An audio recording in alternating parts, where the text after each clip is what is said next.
সিরিয়ার president Bashar আল আসাদের জীবনে অনেক গুরুত্বপূর্ণ মুহূর্ত এসেছে, তবে একটি গাড়ি দুর্ঘটনাই সম্ভবত তার জীবনের সবচেয়ে বড় প্রভাবক ছিল।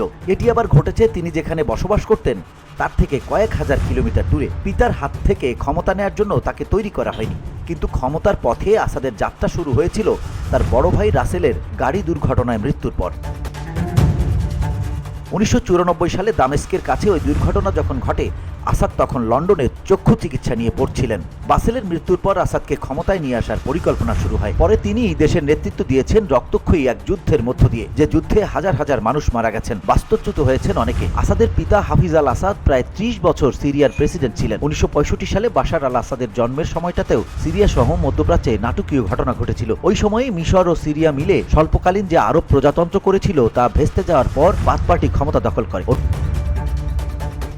আরব দেশের মতো সিরিয়াতেও গণতন্ত্র ছিল না ও বহুদলীয় নির্বাচন হতো না। আন্তর্জাতিক রাজনীতিতে সেখানকার সব দেশেই আরব জাতীয়তাবাদ নিয়ন্ত্রকের ভূমিকায় ছিল। আসাদের পরিবার যে সম্প্রদায়ের ছিলেন তারা ছিলেন সিরিয়ার খুবই অনগ্রসর একটি সম্প্রদায়। অর্থনৈতিক সংকটের কারণে তাদের অনেক সদস্য সেনাবাহিনীতে যোগ দিয়েছিলেন।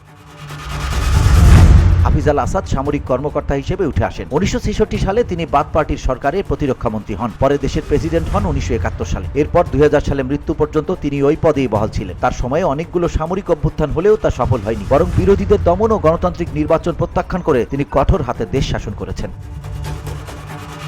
রাজনীতি ও সামরিক বাহিনী থেকে দূরে থাকতে বাশার আল আসাদ ডাক্তার হিসেবেই তার ক্যারিয়ার গড়তে চেয়েছিলেন। দামেস্ক বিশ্ববিদ্যালয়ে গ্রাজুয়েশন শেষে তিনি 1992 সালে যুক্তরাজ্যে যান লন্ডনের ওয়েস্টার্ন আই হসপিটালের চোখের ডাক্তার হিসেবে পড়ালেখার জন্য। এ সময় তিনি ইংরেজ গায়ক ফিল কলিন্সের অনুরক্ত হন ও পশ্চিমা সংস্কৃতিতে উদ্বুদ্ধ হন। লন্ডনেই আসমা আল আকরাসের সাথে তার দেখা হয়। পরবর্তীতে তারা বিয়ে করেন। আসমা কিংস কলেজে কম্পিউটার সায়েন্সে পড়তেন। তিনি হার্ভার্ডে ভর্তির জন্য বিবেচিত হয়েছিলেন, কিন্তু বাশার আল আসাদের জীবনের গতিপথ পাল্টে যায় বড় ভাইয়ের মৃত্যুর পর। ওই মৃত্যুই মূলত বাশার আল আসাদের জীবনের মোড় ঘুরিয়ে দেয়। তৎক্ষণাৎ তাকে ফিরে যেতে হয় সিরিয়ায় এবং এরপর তাকে সিরিয়ার পরবর্তী নেতা হিসেবে প্রস্তুত করার কাজ শুরু হয়। বাশার সামরিক বাহিনীতে যোগ দেন এবং ভবিষ্যতের জন্য জনগণের সামনে নিজের ইমেজ তৈরির প্রস্তুতি নিতে থাকেন। হাফিজ আল আসাদের মৃত্যুর পর 2000 সালে মাত্র 34 বছর বয়সে দ্রুতই প্রেসিডেন্টের পদে আসীন হন বাশার আল আসাদ। তবে এজন্য দেশটির সংবিধানে প্রেসিডেন্টের সর্বনিম্ন বয়স 40 বছর থাকার যে বিধান ছিল তা পরিবর্তন করতে হয়। দায়িত্ব নিয়ে তিনি স্বচ্ছতা, গণতন্ত্র, উন্নয়ন, আধুনিকায়ন, জবাবদিহিতা, প্রাতিষ্ঠানিক ভাবনার কথা বলেছিলেন। প্রেসিডেন্ট হওয়ার কয়েক মাস পর তিনি আসমা আল আকরাসকে বিয়ে করেন। তাদের 3 সন্তান হাফিজ, জেইন এবং কারিম। প্রথম দিকে তার রাজনৈতিক সংস্কার, গণমাধ্যমের স্বাধীনতার বিষয়ক বক্তব্য অনেককে আশাবাদী করেছিল। তার নেতৃত্বের স্টাইল ও পশ্চিমা শিক্ষায় শিক্ষিত আসমার সাথে জুটিবদ্ধ হওয়া অনেককে স্বপ্ন দেখিয়েছিল। কিন্তু 2001 সালে নিরাপত্তা বাহিনী ব্যাপক দমন অভিযান চালায় ও বহু সোচ্চার কণ্ঠকে আটক করে। বাশার আল আসাদ অর্থনৈতিক ক্ষেত্রে সীমিত সংস্কার করলে ব্যক্তিখাত উৎসাহী হয়ে ওঠে। তবে তার শাসনের প্রথম দিকে উত্থান হয় তার চাচাতো ভাই রামি মাকলুফির। তিনি সম্পদ আর ক্ষমতার সমন্বয়ে বিশাল ব্যবসা সাম্রাজ্য তৈরি করেছেন।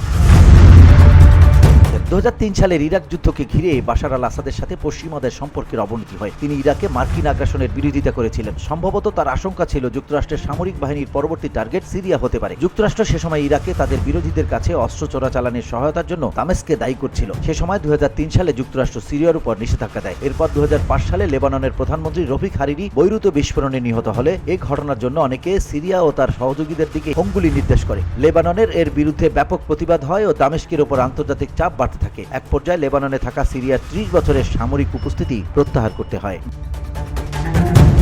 BOD Bangla news desk.